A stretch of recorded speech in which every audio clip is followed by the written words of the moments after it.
Hello, thank you for joining us today. We're going to wait a few moments while folks enter from the waiting room.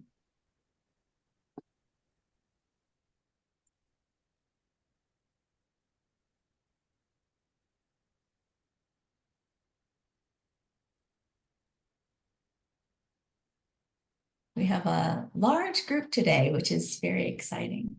I'll go ahead and get started. I'm Sherry Steinig. I'm the Director of Strategic Initiatives and Communications for Generations United. Welcome to our webinar, Play for All Ages, Designing Intergenerational Spaces that Build Connections and Encourage Learning. We really are thrilled with the interest and turnout for today's event. We have people from 11 countries who have registered for the event and close to 400 people who are interested in the topic. Since there are so many of us and this is a Zoom meeting, please be sure to keep yourself muted. As a reminder, your mute button is at the bottom left of the Zoom screen, and everyone should be muted when joining the meeting. We will primarily be using chat to communicate. The chat button is also on the bottom of your screen. And while we're getting started, if you could introduce yourself in chat with your name, your affiliation, and location where you're joining us from today. Our session today is scheduled for 90 minutes, and we have built-in time for questions and answers after the presentations. If questions come up during the presentations, please also put them in chat. We'll be tracking those, and we'll share those during the Q&A portion. Also, if you have suggestions or responses to the questions that you see in chat, please feel free to respond. We know there's a lot of expertise in this Zoom, so we hope that you will share yours. We are recording this webinar, and we'll share the recording with everyone who registered.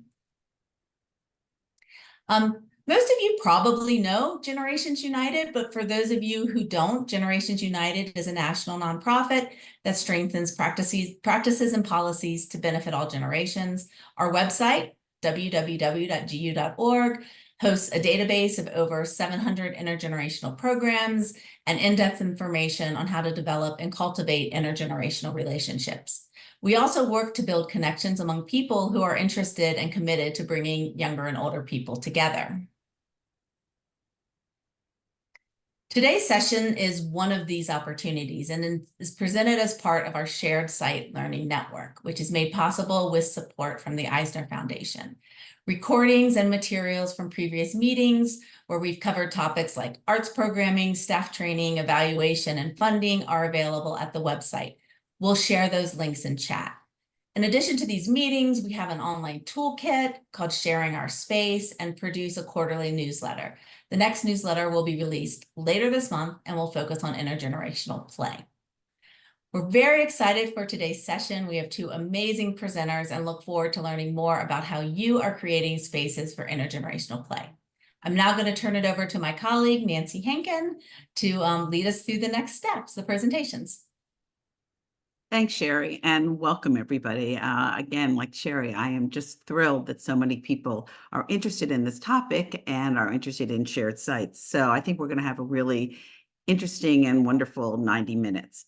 As Sherry said, we're going to explore how to create spaces and places that intentionally promote meaningful interaction across generations.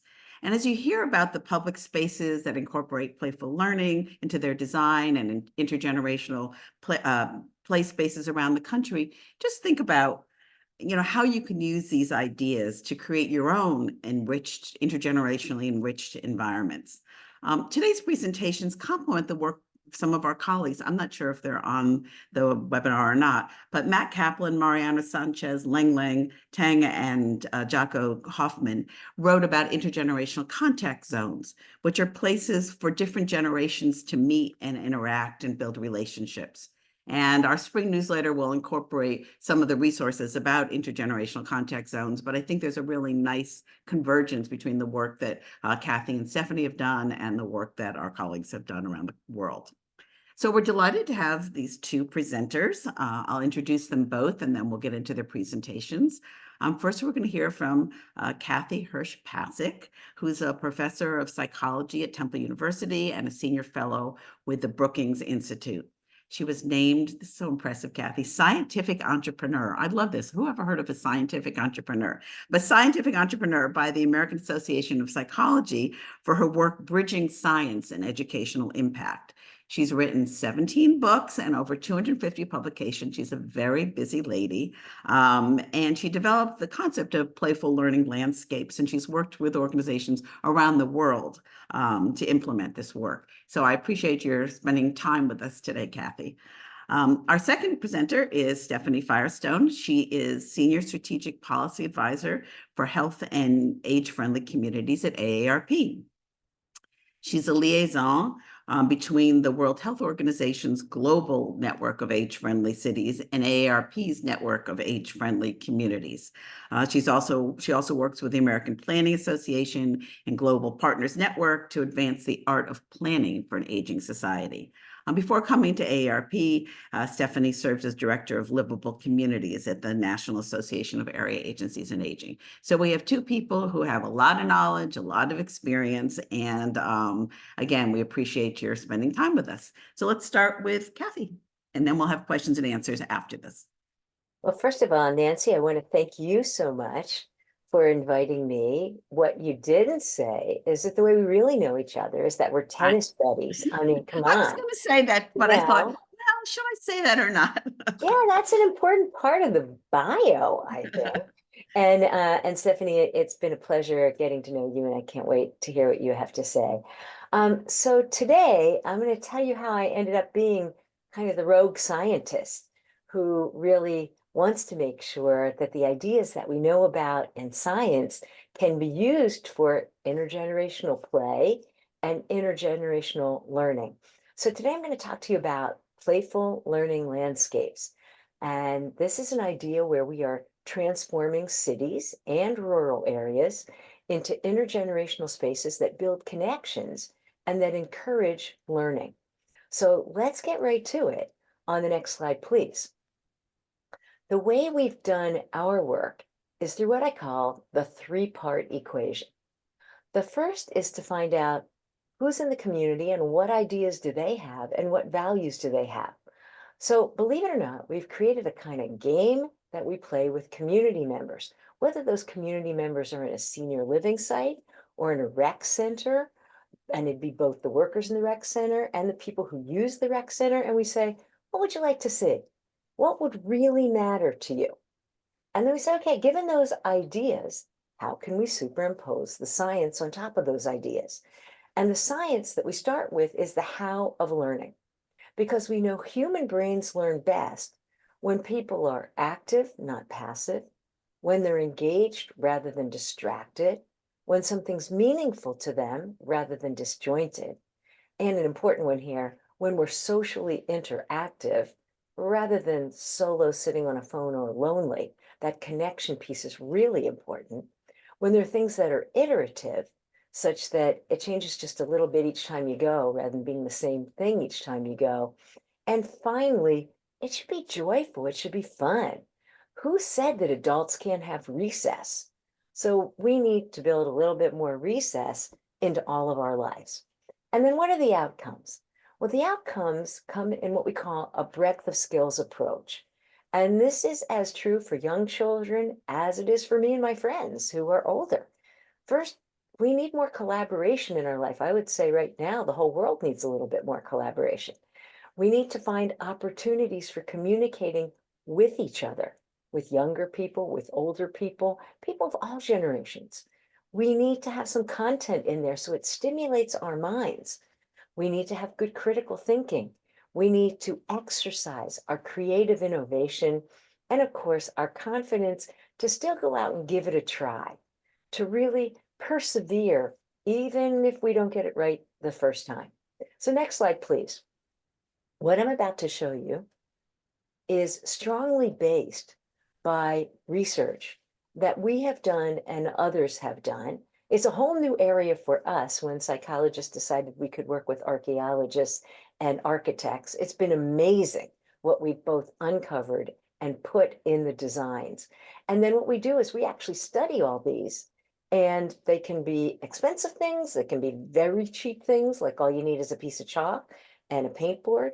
So it can go the range of what I call beer to champagne, but I'm going to show you some examples of what we've done in various neighborhoods. And remember that these ideas were all inspired by the people in the neighborhood. Next slide, please. The next point I want to make is a really important one. As you see these, recognize what we're not doing. We're not building a better playground. I don't know a whole lot of seniors, well, a whole lot of seniors who don't have their grandkids tugging at the end of their, coattails, who are going to playgrounds. What we're trying to do is to build in more opportunities for connection in the everyday spaces that you and I go anyway, whether it's bus stops, whether it's train stations, whether it's a library, whether it's walking down a sidewalk. And we're trying to enrich those with the science of learning and with a way to reinvigorate your neighborhood, your buildings, so you want to go and there's something to do there. So I'm going to show you what cognitive inspired architecture looks like and what it looks like in practice. Next slide. The first example was working in the communities in what we called urban thinkscape. I had a very crazy idea. And the idea was, what if bus stops could be changed? We're sitting at bus stops anyway. And if you go to a bus stop today, you'll find, or a train station, nobody is interacting, absolutely no one. Instead, everybody's sitting there looking at their telephones or their mobile phones. And that feels weird to me. Like, I want to talk to the person who's sitting next to me. Human connection is really important. And we all know that the Surgeon General now tells us that we have an epidemic of loneliness. So what we did is we met with community members and said, what if we went to that bus stop and changed the bus stop? What would you like to see? And these community members said, oh, there's a small plot of land. It's owned by a church. And it is the plot of land where Martin Luther King gave one of his freedom marches. Could we transform that?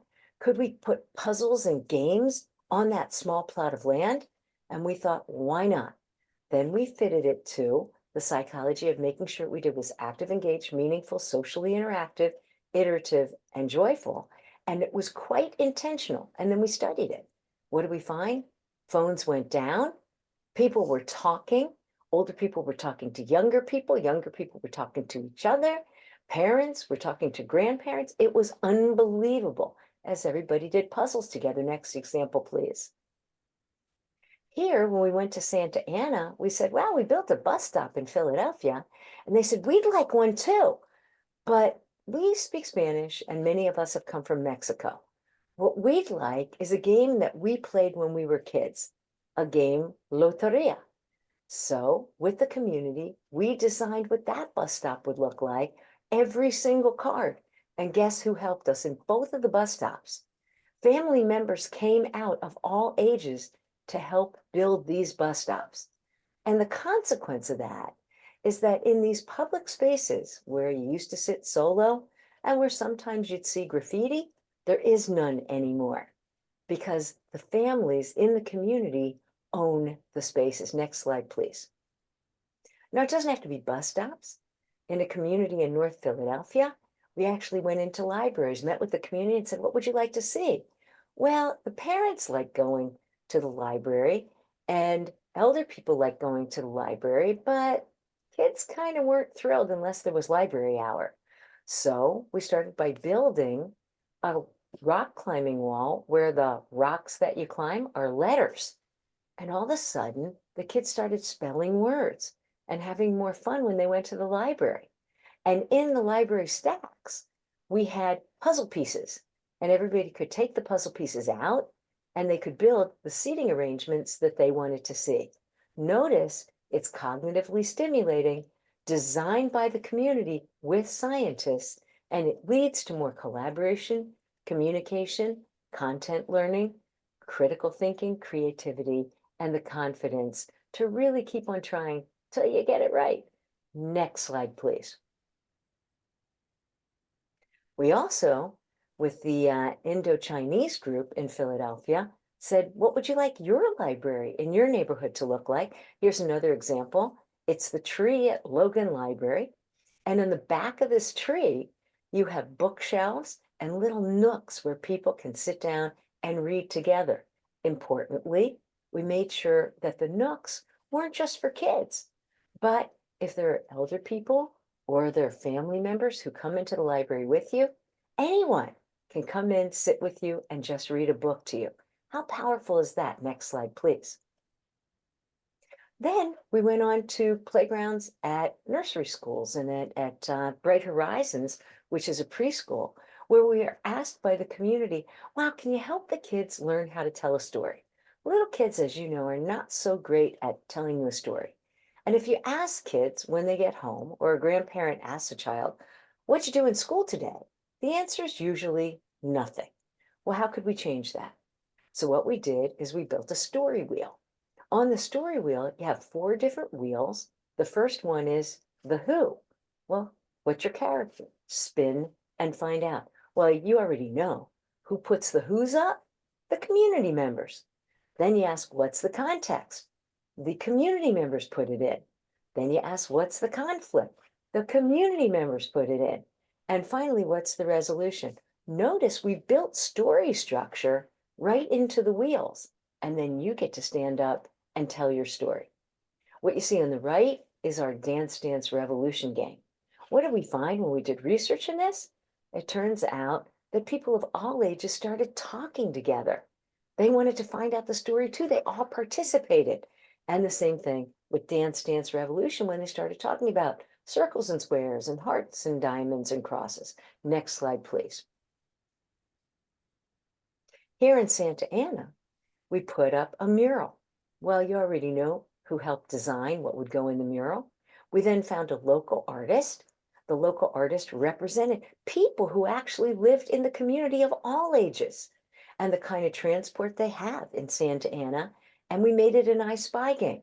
Well, as you might imagine, if it's on a wall in Santa Ana, the cell phones go down, everybody looks at the wall, and everybody's having a conversation about it. Next slide, please. In Philadelphia at the Bright Horizons School, we represented Philadelphia because we're not in Santa Ana. And a favorite story of mine is that when they were putting in community members that they wanted to see, one of the teachers and a number of the families said, you know, there's a homeless person who's always on this corner. Wouldn't it be wonderful if we represented that person in the mural? And that person is indeed in the mural. Notice again, people of all ages are represented in the murals. Next slide, please. And here you see what we're putting in a hospital waiting room. Gosh, people spend a lot of time waiting in hospital waiting rooms. What can we do to make it more engaging? In our murals, in the hospital waiting rooms at the Children's Hospital of Pennsylvania, now people are talking with each other while they're waiting. They're solving games. They're pointing out projects in the murals. Next slide, please. And in supermarkets, for our final example, here's what we're doing. Oh, not the final, semifinal, sorry. In Spanish and English in Santa Ana. We've also done this in Pittsburgh. I think there's one in Minneapolis and in Chicago. And we just put signage up in the supermarkets. And when you do, you stimulate more conversation. In this one, it was actually a design that came from elder people in Santa Ana who said, you know, we have a certain way that we look at fruit to determine whether the fruit is good or not good. Maybe we can teach younger people how to do that. And here you see, how do you pick the best fruit? We actually got their ideas. They wrote them down and we shared them with other people in the community. Next example, please. Next slide. Here is the supermarket study in South Africa. You can see it looks very different. They chose to put things on the floor, and then it was a game as you went through the supermarket. Next slide, please. And I wanted to share this intergenerational piece, which was so fun. We called it Playwall. And in Playwall, we literally took plywood. This project cost us $30, just so you know. We spray painted the plywood to make it a chalkboard. Then we spray painted the words on, when I was little, I loved to play. And it just says, I play blank, I play blank. And we put chalk underneath, and we wondered if anyone would fill up the wall. In 2 hours, this wall was completely filled by people who were walking by, people coming off the bus, and you should have seen the range of ideas. And in my dreams, though it didn't quite happen this time, I was hoping we could take the elders in the community who played wonderful games. Yes, not computer games, but games where remember you flipped the cards against the wall, or you flipped the pennies, or you played all these cool games like Foursquare, and all those were written on the wall. If we could teach those games to younger members in the community, imagine how much fun it would be. And yes, there's a lot of learning and stimulation. But you know, Foursquare has a lot of math in it. And when you're throwing those cards against the wall, you have to figure out the angle. There's a bit of physics there. Next slide, please. So our work, which is now being conducted through the Playful Learning Landscapes Action Network and the Brookings Institute, we've developed a lot of playbooks. It helps you get the communities together to talk about it, to play our game about what those values really are, and how we've added the science on top of it. We even work with you to make this happen. Our playbooks are in English, Chinese, Spanish, and Portuguese right now, and I'm sure the list will grow. Many of you from around the world, help us out. Tell us what playbooks and what languages we need. Next slide, please. At Brookings, we've also written the Playful Learning Landscapes Metrics Network so that you can actually measure what's going on in your community and see the success for yourself. Next slide, please. So you see, no matter where you go, whether it's in low-income housing, which we're reimagining right now in the city of Philadelphia for people of all ages, whether it's in senior housing, where my dream is that kids will want to go to senior housing because what's there is so darn exciting. Whether it's in homeless shelters, where yes, we're working with people in homeless shelters and they're giving us their dreams and their ideas. We're putting them on murals on the wall and we're carrying out those dreams. Or whether it's in rec centers. Anything is possible. If you dream it, then you can go outside the bounds of your imagination and have the community really do it together with you. Next slide, please. And this is Equity by Design, and we're starting with Stephanie. Well,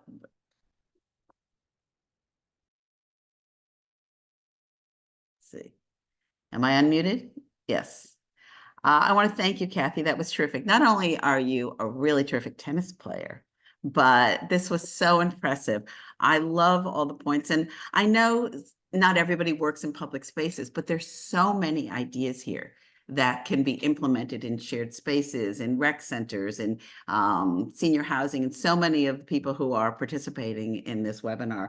And I particularly love the community engagement aspect of this. I think it's really important to involve people in the design of their spaces. So if there's one message that's clear is whoever wants to adapt some of these things to their setting, it's just really great to make sure you hear from the older adults, the youth, and other people who you're involved with to help you design this. So thanks, Kathy. That was terrific. And we have lots of questions in chat. So after Stephanie, then we will answer questions from both of you. Thanks again. Okay, Stephanie. Great. Well, thanks so much, Nancy, and thanks to Generations United for inviting me.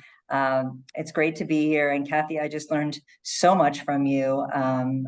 You're both the substance and your method of conveying that is just really impressive and very impactful. So, so I look forward to the conversation. I'll start by talking about the context within which I came to this topic, which is an initiative that I run at AARP International called Equity by Design, which is it's a global initiative to help built environment professionals to incorporate an aging and equity lens in their work. So we've cultivated an audience of thousands of professionals in the fields of urban planning and architecture and community development, and even advocates for age-friendly cities and communities, so that those people can learn to speak the same language as these professionals and make their advocacy more effective. So we, next slide, please. We initially developed a set of guiding principles for built environment professionals. So these are like these are the topics that we really think you all need to focus on in order to address aging and equity. And one of those is the topic that we're talking about today from a built environment lens. So the principle is to facilitate intergenerational engagement. So the idea being we should create living environments that facilitate engagement across all generations for their mutual benefit and the continued contribution to society by people of all ages. And we say that the intentionality of connecting people through urban planning, design, and policy will also serve to combat ageist stereotypes and ageism. Next slide, please. So we have learned, and that what we're focused on in this particular way of facilitating intergenerational engagement is around play. And we've learned from Dr. Stuart Brown, who's the founder of the National Institutes of Play. He likes to say play is a basic human need. It's as essential to our well-being as sleep is. And so one of the easiest and most enjoyable ways to engage people across generations is through play. You may have surmised that I am not an I'm an urban planner by training, so I'm not an expert on play, which is why we're grateful to have Kathy here. And as Kathy explained, play is provides a variety of stimuli. It's mentally stimulating, it's stress relieving, it's mood enhancing. It's also a wonderful outlet for creativity, as Kathy has talked about from the communities. And it's an effective way of connecting people with other people, especially across generations. So as you'll see through some of the examples that I'll share with you, young people learn not only games from older people, but also benefit from the wisdom of their life experiences and can even connect with their heritage. And older people are infused with, youthful energy and new perspectives. And then everyone at all ages, it can be less isolated. So, this intergenerational sharing, this type of sharing can bridge generational differences and really help to counteract some of the ageism and age-related stereotypes that are rampant across the world. In fact, there's a program called the UN Decade of Healthy Aging that we work on very actively with a lot of collaborators that aims between 2021 and 2030 at a sequence of activities in a variety of areas, and combating ageism is one of 4 key action areas that we have to address. So we recognize as built environment professionals that the shared use of the built environment in our communities plays a critical role in facilitating intergenerational engagement and play. In fact, an urban thinker and sociologist named Richard Sennett says the main role of activist planners is to create ways in which people or inhabitants can be more creative.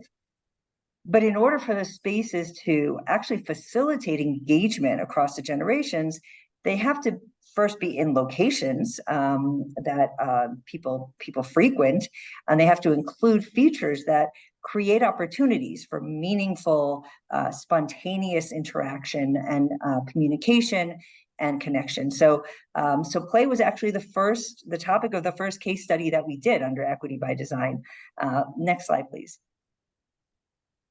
So through our global conversations, we heard from people that the guiding principles I mentioned resonated, but they asked us for innovations that were moving the needle on some of those principles. So we developed the Principles in Action series, which is case studies and accompanying webinars.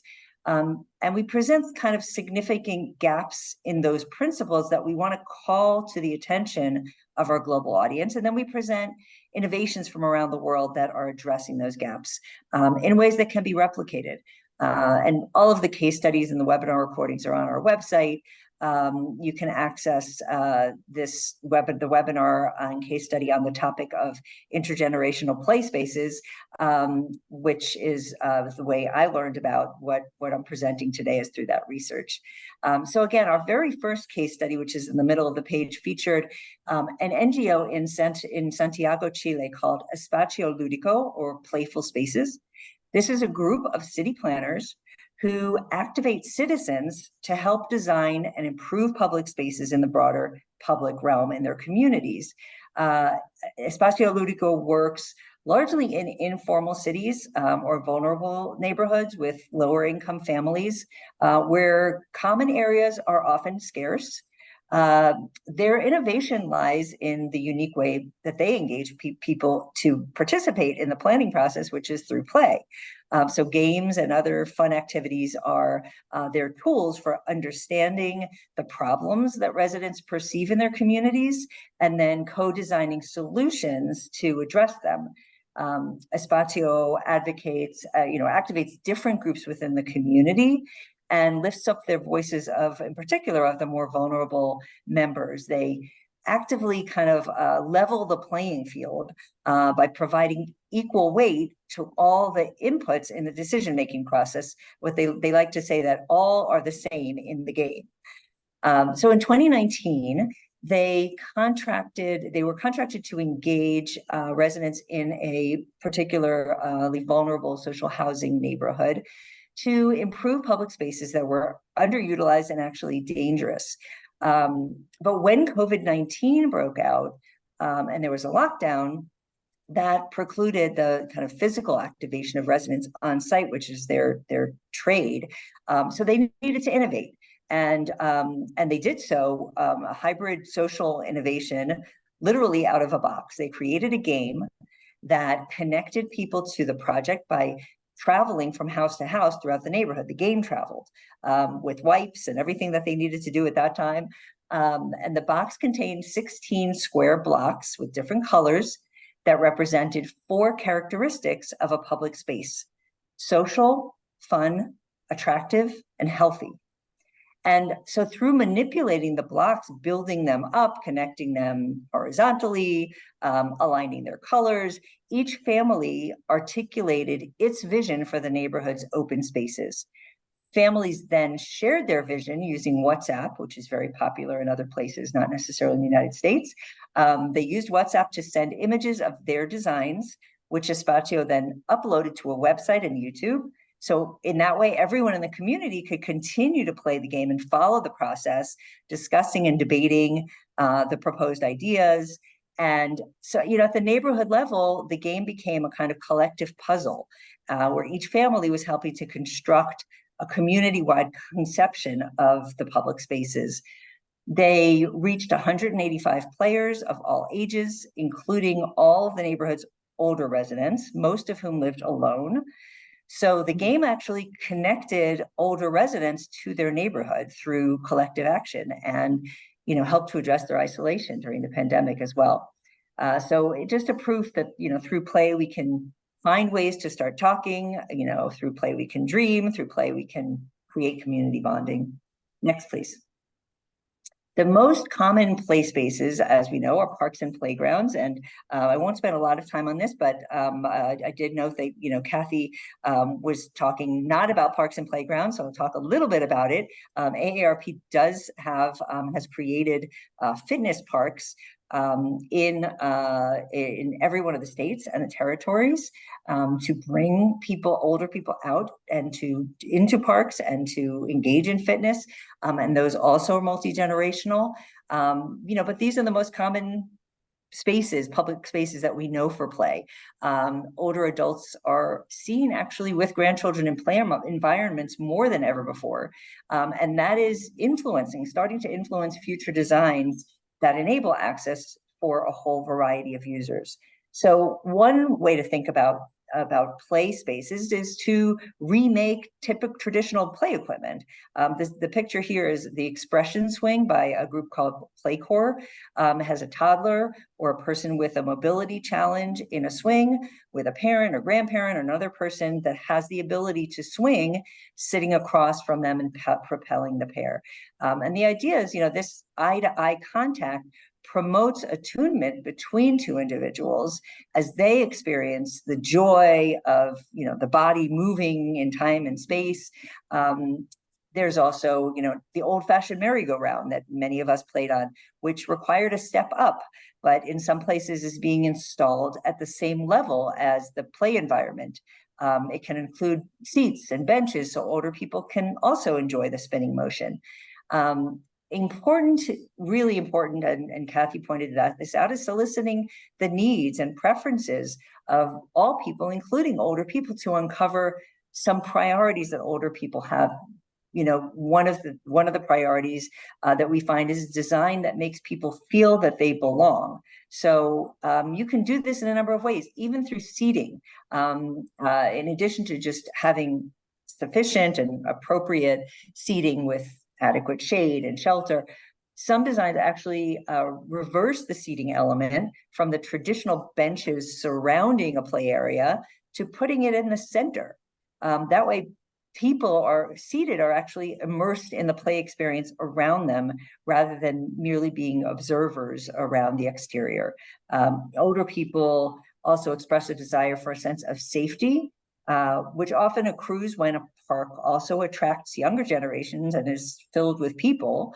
They express a desire for seating under shaded cover, but not near trash cans, and more traditional considerations like accessible travel routes and parking, et cetera. Next slide, please. So here's another example of something really innovative. In 2017, Singapore opened its first intergenerational playground and infant and childcare center within a nursing home. To promote interaction across generations, the playground has some of the special features I mentioned for both old and young people, like a seesaw with a ramp to facilitate wheelchair access. This merry-go-round that you can see comes with wheel lock features for wheelchairs and custom-built seats for toddlers.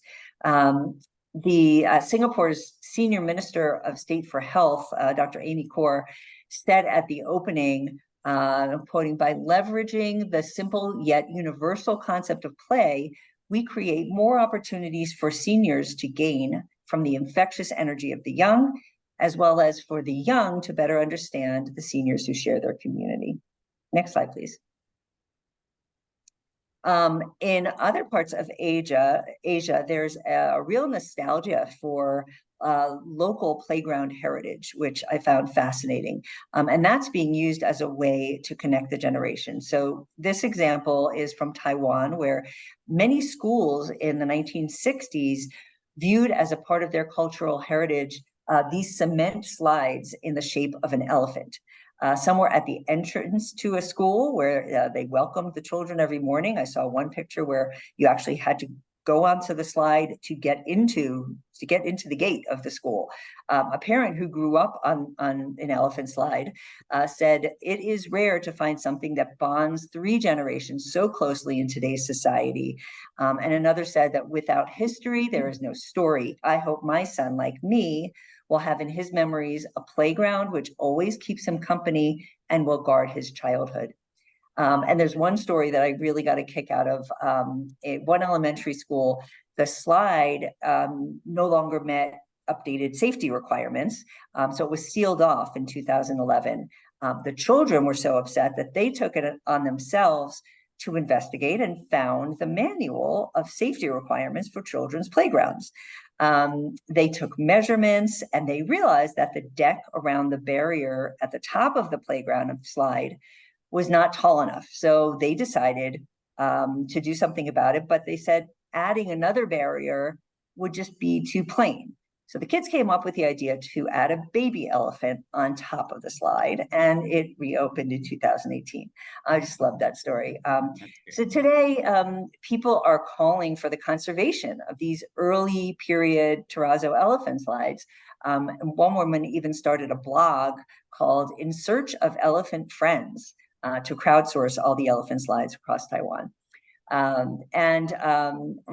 Just to conclude that, there was a sociologist at the National University of Singapore who advises for us to learn from that, not demolishing old playgrounds, but rather building alongside these first generation elements where possible. So there's a connection between the current users of the playground and those from different time periods who might accompany them to the playground. He says, iconic designs are tied to memories and therefore worth preserving. It preserves this intergenerational communicative role.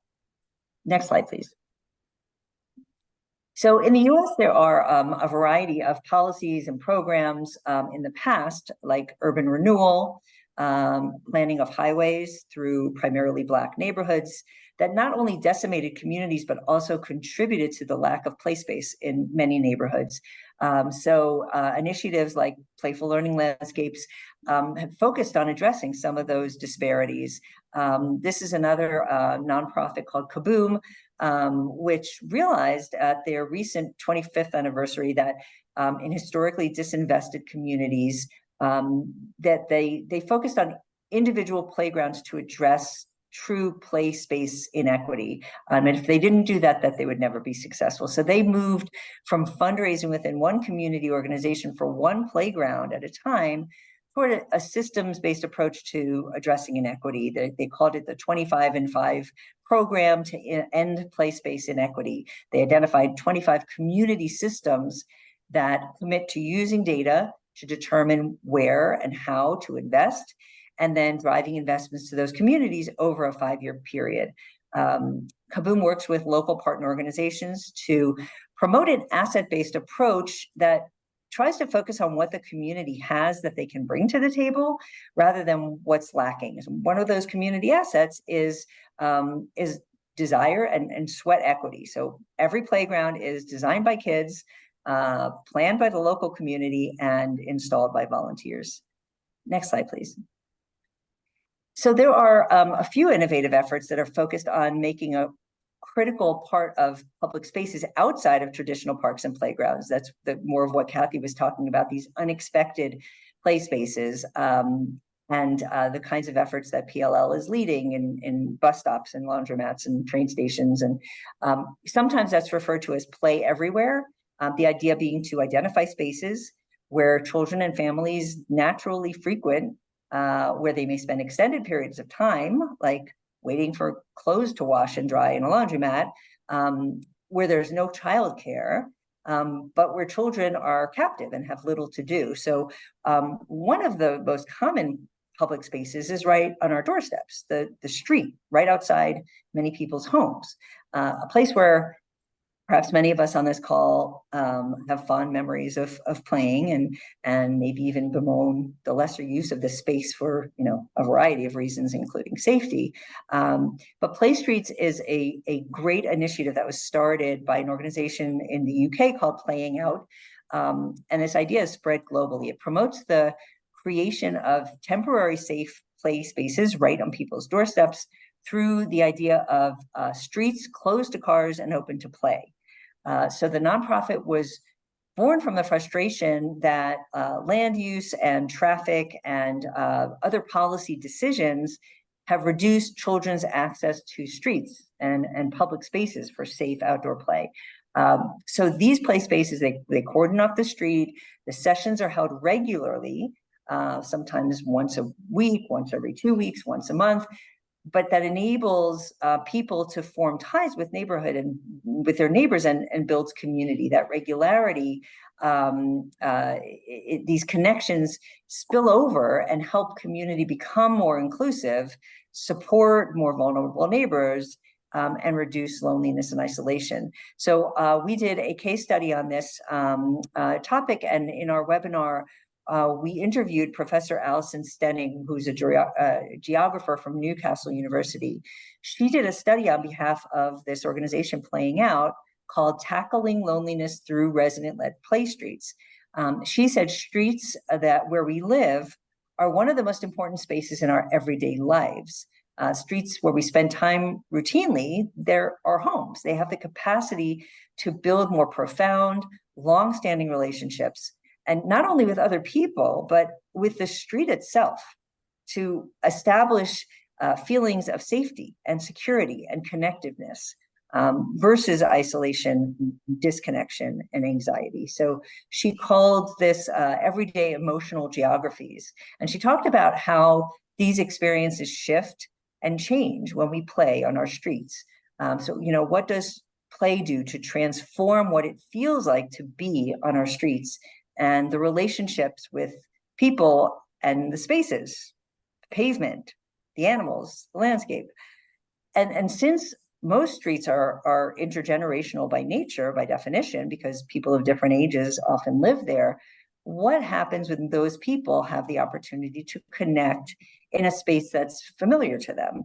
So older people teach games that they used to play in the streets and are lost to the younger generations. You know, Kathy mentioned a few of them, you know, jump rope techniques and songs that, you know, accompany a game using a tennis ball against a wall or cards. They share stories of their play, you know, skipping rhymes and patterns from their childhood.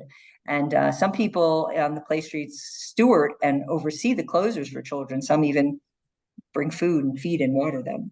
And professors studying studies showed that streets that did play streets regularly before COVID-19 were better able to identify and help older people and others who were struggling on their streets because they knew who lived alone. They knew what some of their limitations might be. So by demonstrating the benefits of safer and more people-friendly streets, the initiative actually also promotes an increase in active travel, such as walking and biking, which is good for all of us. Bristol in the UK was the first of now over 100 UK city councils that created specific streets play policies. And the approach has grown to a movement across the country and internationally. Playing Out UK developed guidance for local authorities anywhere that are considering implementing play streets.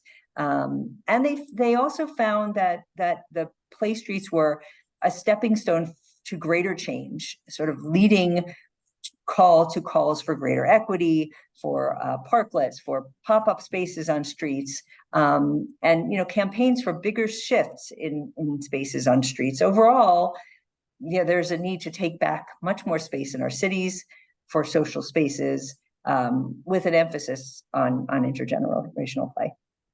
And I think I'll end there. Closing slide is just my contact information, and where you can find information on equity by design. Thanks. Great. Thank you so much, Stephanie. That was great. I love the examples. I also appreciate you bringing out the combating ageism focus here, because I think that engaging all generations in play can help combat the negative stereotypes of old people not being engaged in play at all. And I love some of the examples you gave, and all these slides will be available to people, and you'll be able to click on and learn more information when you go to our intergenerational newsletter that'll come out hopefully within the next couple of weeks. So thank you for sharing all of that. And we now have time to open up for questions, discussions, comments, whatever. So I know Sherry's been keeping track of some of the things in the chat. Kathy, I don't know if you wanted to add something before based on what Stephanie said, or you're both okay? You just want to respond to some questions. Well, we're kind of cool. I'll just say, Stephanie, just so you know, we actually have studied the play streets in Philadelphia, and we have a couple papers on this. What's really exciting about it is that you get sort of one generation or half a generation that is working with the teens. And then the teens actually are off the streets because they're engaging in play streets. And then the teens are working with the younger kids. And what that means is the teens feel very responsible for the younger people. We get to train the teens who otherwise might not have had the opportunity to do the learning that the younger kids are going to get over the summer. And it's not the same as like sit down and learn your phonics. It's actually learned by doing. In Philadelphia, it's run by the Philadelphia Free Library. But we've also seen that the results of these play streets are very exciting for for street ownership, for community building, for connections. And it's been most exciting to see that even the next year, when you don't have, play captains on a street, you still have carryover from what happened the year before. It's been really amazing. And I wonder, a lot of places in Philadelphia have block captains, and I'm wondering how much they're involved in this. And many of the block captains are older. because they have time. So there are a lot of ways to be even more intentional about incorporating these ideas into, what you're doing in your community. So let's start with some questions. Sherry, do you want to find some that have been put in chat, or if someone? This one came to us in the registration, and it's not going to be surprising to anyone. How are these initiatives funded? Steph, do you want to start, or do you want me to start?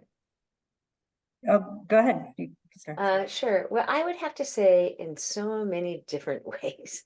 It really depends on the community. Our idea here was to start with foundations funding so that we could get a proof of concept. Once we have a proof of concept, especially in public spaces, what happens is there are budgets already for places like bus stops. There are budgets already for sidewalks. There are budgets already. So if you choose places like parks and bus stops where they have a budget to make sure that they're sustainable, then you don't have a problem and you don't have to go out and get more money. So it's not relying on constantly pulling in more money. As I also mentioned, there are many different levels. When I was in Colombia, I think it was in Bogota, there wasn't any money at all. But with simple chalk, which costs nothing, there was an enormous amount that we could do to get people engaged. And indeed, they did engage. So it's so super exciting to see what happens when you just put a foursquare on the ground, or you put a number line on the ground. It prompts the kind of engagement you're looking for just by the fact that it's there.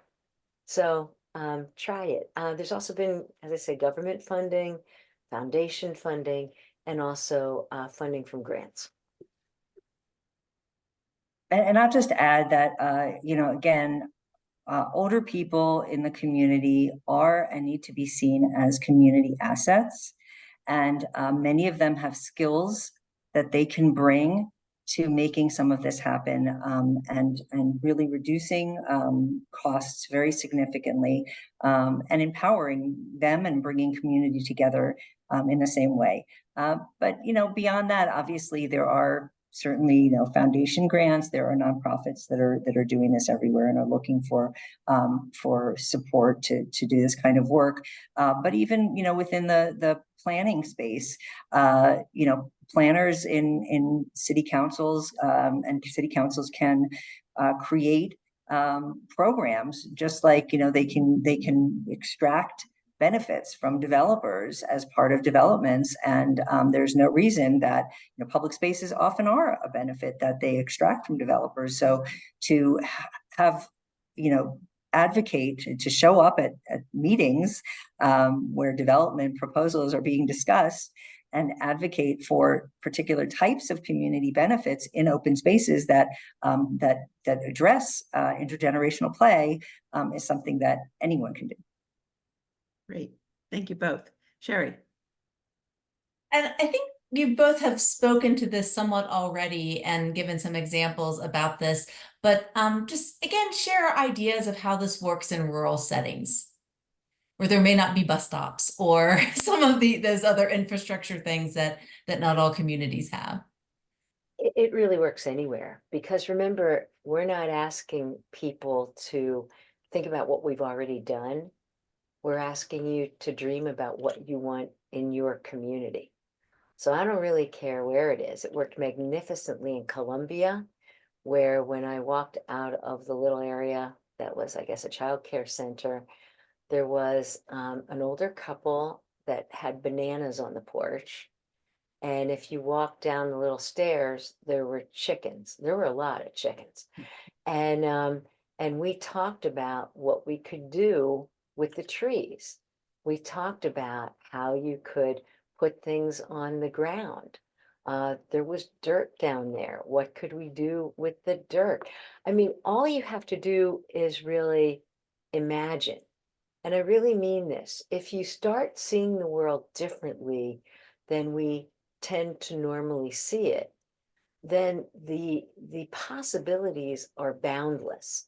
And they really can go from beer to champagne, depending on whether if you do have money or you don't have money. Building a playground, of course, takes money. but our stuff really often doesn't take money. So I'll leave it at that to say, dream it. And if you dream it together, people think of solutions. And part of the fun is that you all think of the solutions together. And I'll just add that, even in rural areas, there are common spaces where people gather. So people gather in, town, in a park at the, town hall, in front of a town hall. One of my favorite, I actually love, doing long bike rides out to rural areas and riding through towns and stopping and caught this local festival where there was, a pavilion, and they were doing, pie eating contests, and very intergenerational, shockingly intergenerational. But, those are spaces, even hospital, place where, that exists, that's a place both in the hospital, outside the hospital. People wait at hospitals, people visit other people at hospitals. There are tons of places in both rural and urban areas that can be redesigned very easily to create intergenerational fun. Great, thanks. Great. We also got a question, and I will also just mention to folks that Kathy had responded to some of the questions that came in earlier, though, so those responses are in chat. But what metrics do you track to measure the impact of these initiatives? Steph, you're on. I'll start, but this is a very tough one. It's tough because, the area that I work in is, we call it age-friendly cities and communities. AARP runs the network in the United States, runs the network of age-friendly states and communities. We're part of the WHO's global network. And one of the challenges that we have as we intervene in the built space is to measure what their impact is, because the problem is both is correlation versus causation, and it's really hard to prove that. So just by way of example, New York City has this great program where people can contact a phone number in the city and say they want a bench placed in a certain location. Because there are a lot of older people that live there, for whatever reason, and that will help them to walk to the supermarket or to a pharmacy or to somewhere they need to go, which is a little bit too far for them to walk without stopping a few times along the way. So we can certainly show what's called outputs traditionally in measurement. We can show an increased number of people are using and sitting on that park bench. We could show there's increased traffic of those people walking. What we, without surveys and without following those people's health metrics, we can't show that those people are healthier as a result of those benches being placed there. So just to sort of give you a sense of the complexity of showing impact. That said, traditionally people show increased use, increased times of use. You can also show the ages of people who are coming to a particular place. So if you want to show intergenerational activity, for example, in I think 2014, a study was done in about 175 of the largest cities in the United States to see who used parks, and the 60 plus crowd, even though they comprise 20% or so of the population, were only about 4% of park users. So increasing the number, the percentage of older people using spaces would be a good metric. So there are a lot of different ways to come at this. I don't know, Kathy, if you have any other thoughts. Well, we come at it as psychologists. So in order to publish it, we had to do real metrics. Our metrics really centered around, one, were the families engaged? Did people actually use it? This is observational measures.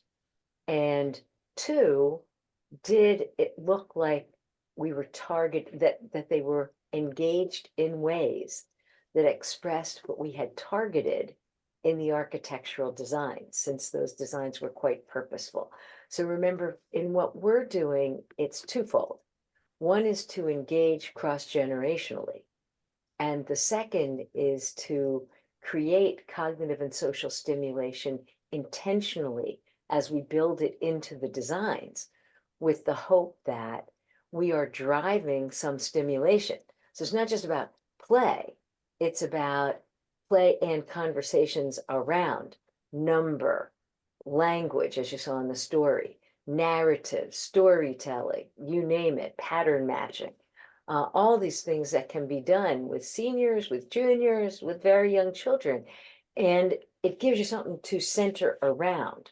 So we actually look to see if that targeted language is happening, if there's engagement around certain of these installations over others of these installations.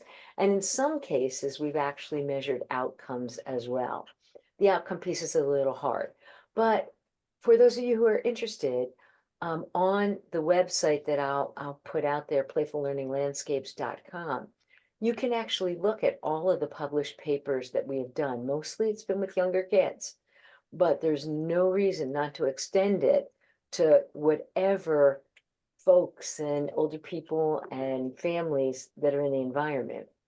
And so there's about 25 papers that are on the website that you can gather, because we've been actually, as I said, putting it out into the literature. Secondly, we have the metrics, which gives you a way for cities to actually do what we did, so that you can use our observational measures freely available. And again, on that website and available through Brookings. We have podcasts, we have webinars that are freely available, listed on the website, and also available through Playful Learning Landscapes on Brookings. So all this stuff is out there for how we measure, and we take those measurements very seriously. We have not only great reliability in our measurements, but the thing I think I'm proudest about is that the people who are doing the measures are members of the community who help design the projects. So we do not just have like science looking people who come in and look like they never belonged in that society, or in that neighborhood, coming in and taking data. No, people from the community become what we call data ambassadors, and boy, are they proud to do it, and they are paid for their work.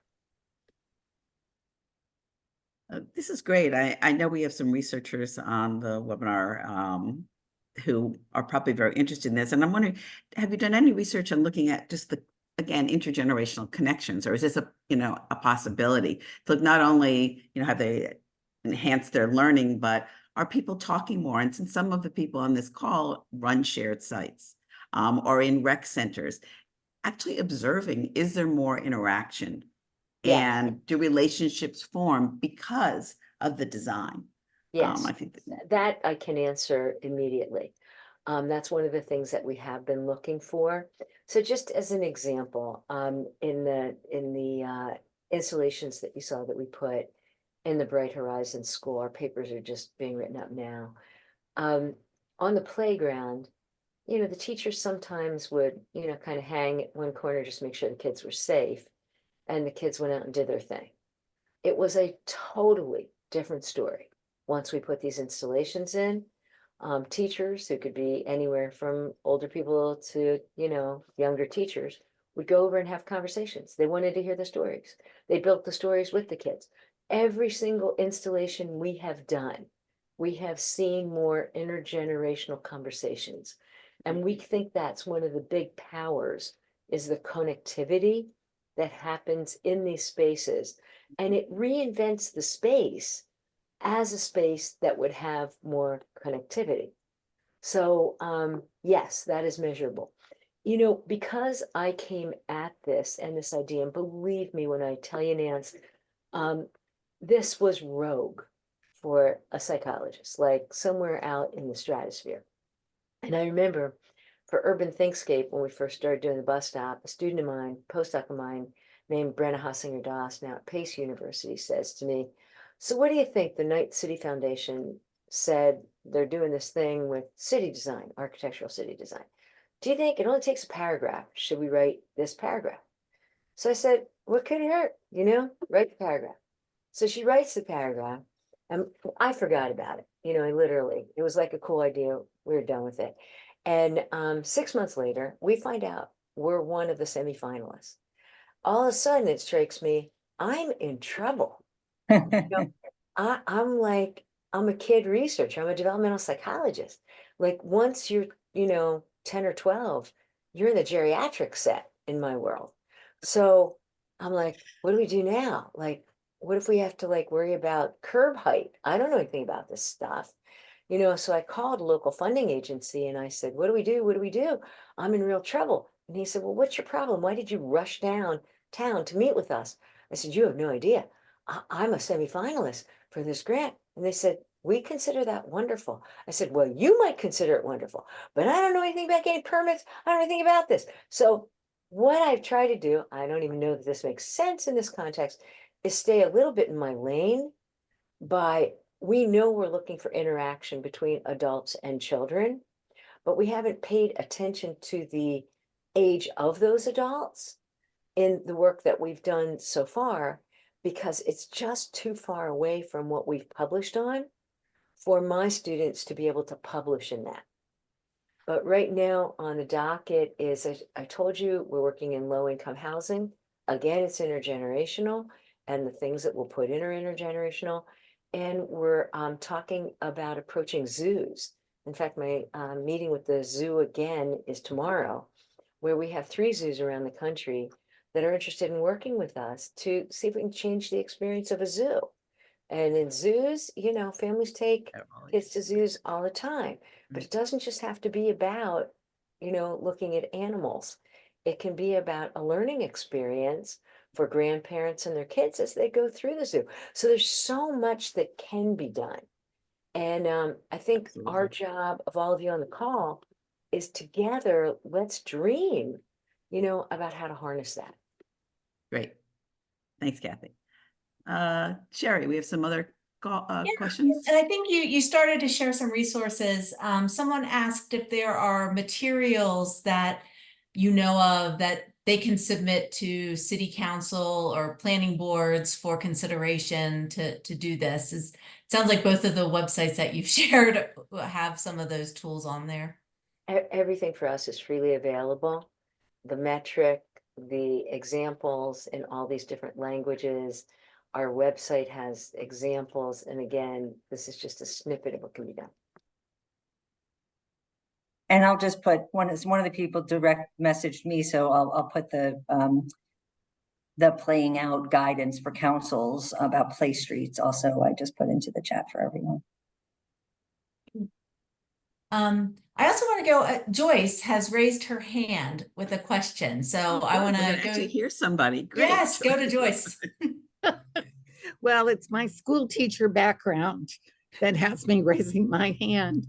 I was listening to you talk about the fact that there's already money for bus stops. There's already money for things that would help make these play spaces great. This is what I have noticed in my town, and I wondered if there's any of you or anyone on the call has experience with this. We have been able to get bus stops at 17 of our 21 buildings, which we consider fabulous. Not too many people use them, but I think it's the concept of accessibility. The police department has come out and said their greatest asset to calming traffic, which means if you've got speeders on your street, to slow them down, those are called calming measures. Neighborhoods that have people sitting on their front porch will slow the traffic down faster than anything else. And as a kid who grew up just outside of Boston in the city, every day going to school, there was somebody, older person, sitting on every single porch. And they'd see you every morning and every afternoon. And I think that's why we could walk to school and feel safe, because there was always somebody there. And it was great because you always got extra candy at Halloween and all that kind of stuff, which really made it nice. But one of the issues we're having in Chattanooga, and until I heard today's webinar, it never would have crossed my mind, We have a developer who wants to come in and build about 350 homes. Nice, good sized subdivision. But the way the houses are designed is the 2-car garage will be on the front of the house, and then it will come out 1 car length for the driveway, and the front door will be set back, but there'll still be room to pull in another car in front of the front door. So the whole house is actually behind the garage, which is putting everything in your backyard. So you are isolated from your street, and there are no sidewalks planned for this neighborhood. And I wondered if anybody had any experience with zoning, so that when a new development comes in, that I could come in and say, hey, listen, you need to put these garages in the back and put the house in the front, figure out how you're going to do that, even if it means fewer houses, so that people can be out. I mean, I grew up playing in the street. My kids grew up playing in the street because we live on a neighborhood street that was safe to play on the street. And does anybody have any experience with zoning laws in their community, or even how to go change them so that we can open this up to the whole group if I don't know if Stephanie has any. Yeah, I was going to say anybody. Kathy's going no, but maybe Stephanie, do you have anything? Or if there's anybody else on the call that could address Joyce's concern or knows anything about zoning.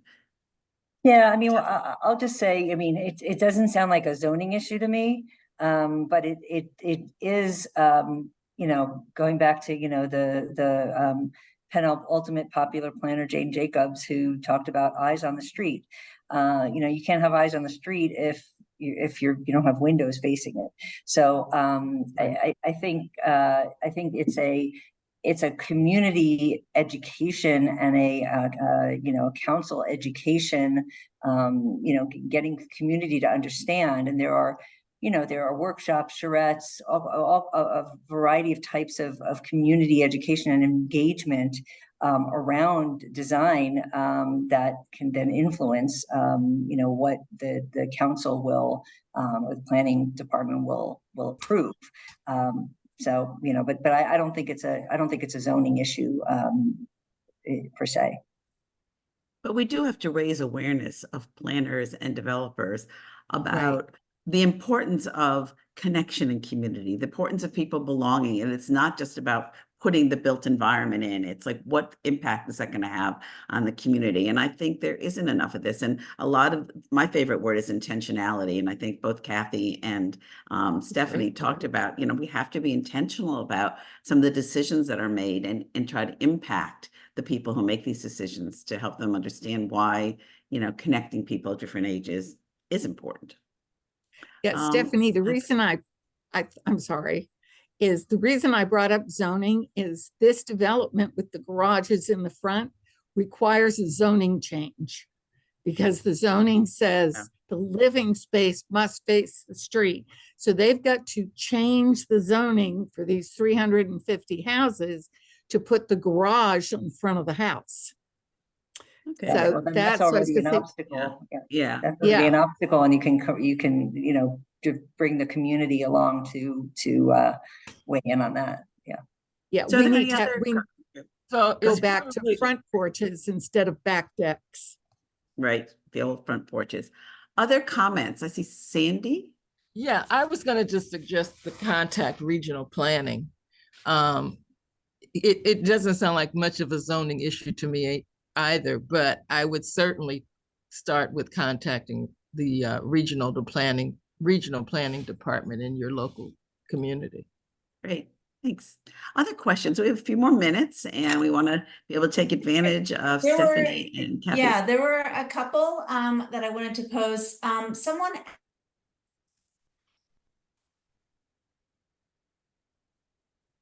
You there? and how to overcome them. Oh, did you lose me? Yeah, we lost you. At least I did. Okay, sorry. Am I back? I'm sorry. Yep. Okay, the biggest challenges to these projects and how to overcome them. Well, I have to say, there's always challenges to projects, especially in some of our projects, which are in under-resourced environments and public spaces.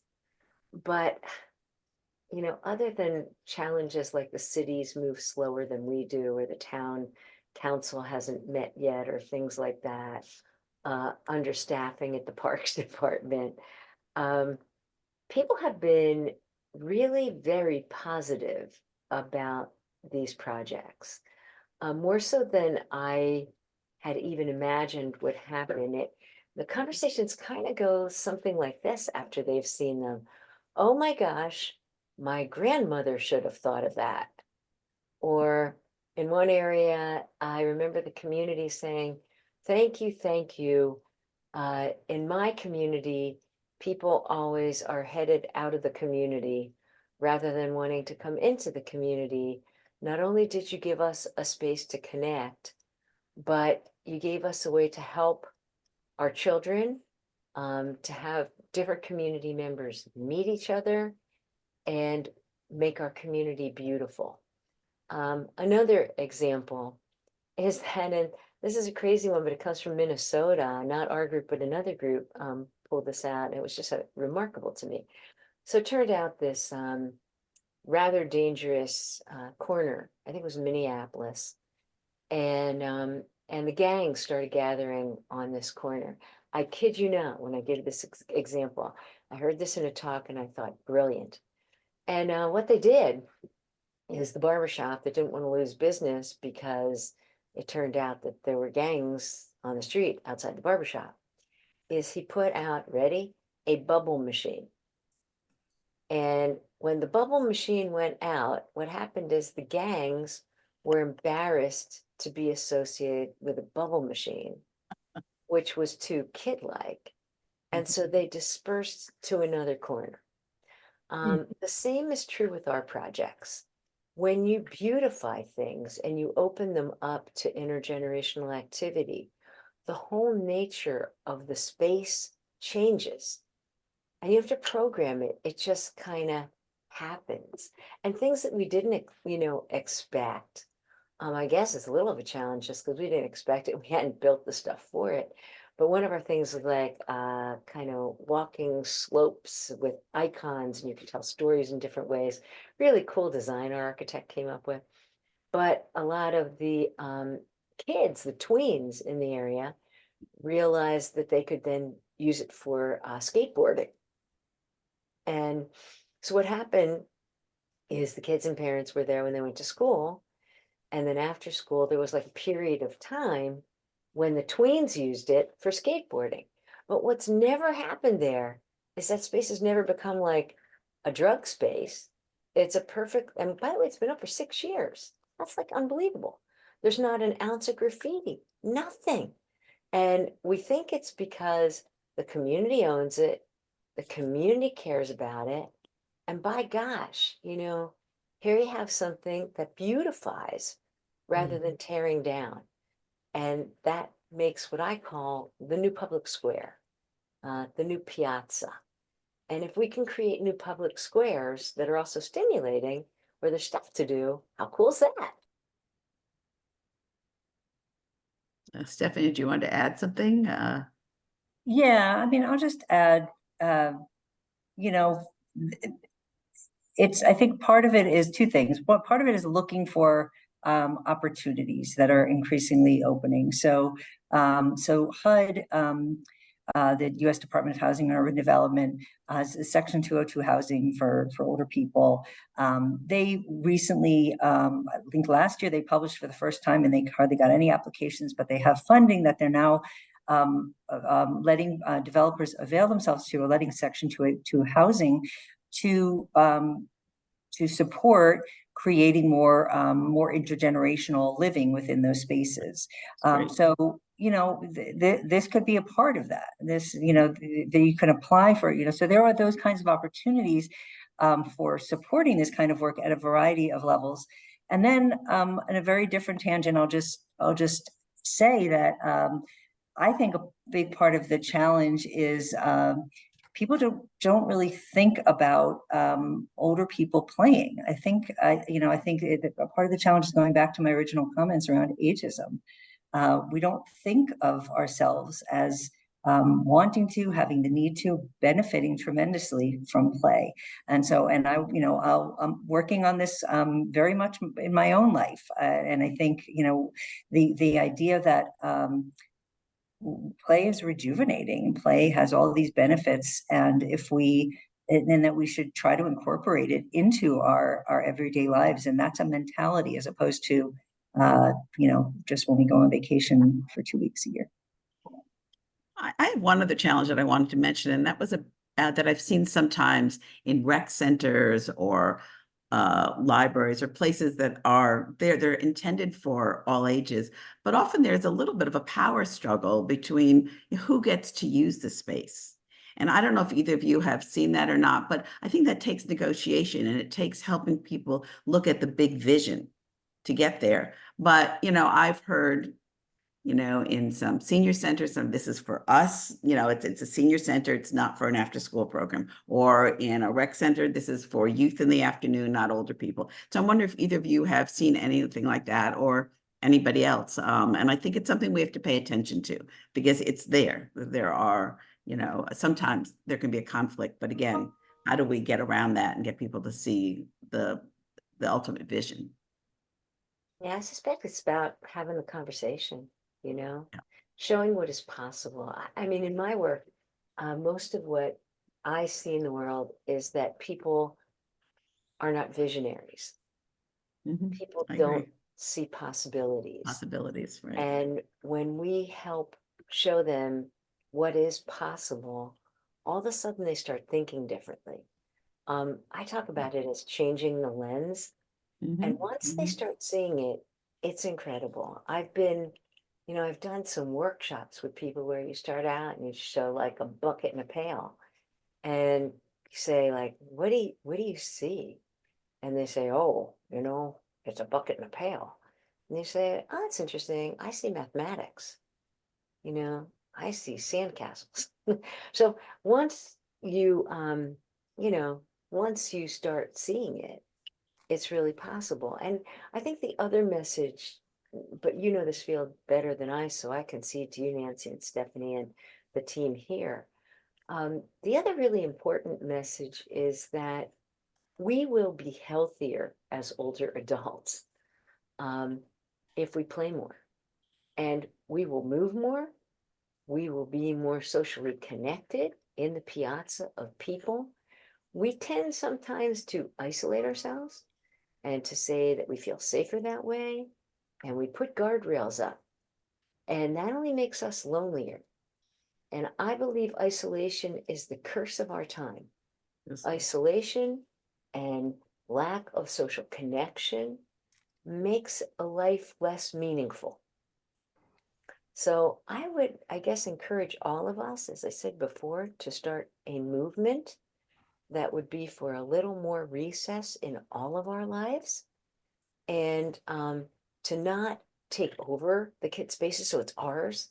This is happening too in a lot of spaces. I mean, I know in New York, there's a big debate. Get ready for this one, guys, where the pickleball people are, taking over some of the kid spaces. So, we got to find ways not to take over, but to compromise, and to realize that for most of us, if there are kids around, and if it's joyous, if life can be joyous again, let's recapture and rekindle the spirit of our own childhood.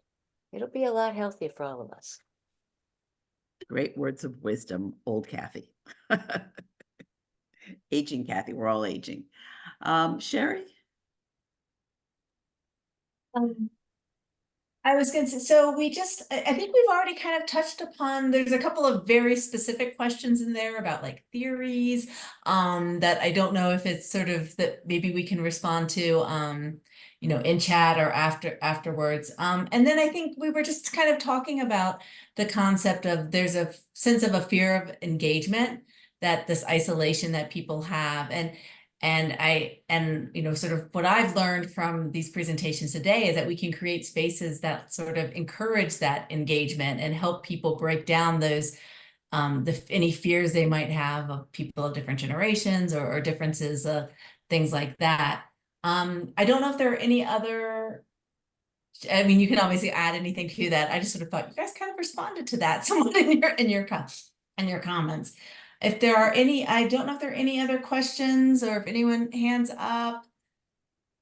Because I think we're about 5 minutes until time. So Nancy, oh.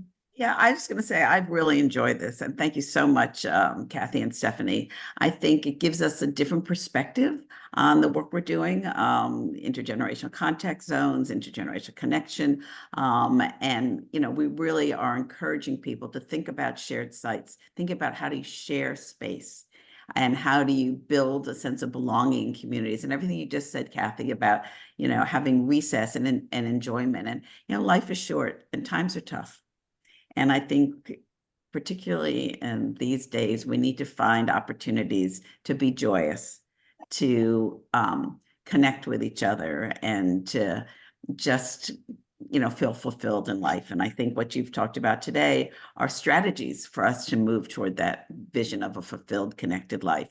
So thank you very much. For all of you, we will be having another webinar in June. We don't know the topic yet. If anyone has any great interests, and you can let us know at Generations United. You will be getting your intergenerational shared site newsletter next week, which will have many of the resources that both Kathy and Stephanie have mentioned, plus some others. And you'll have, and they'll have access to this recording as well in the slides. So thank you so much, everybody, and we hope to be in touch. And thank you, our presenters, again. Thank you. This was great.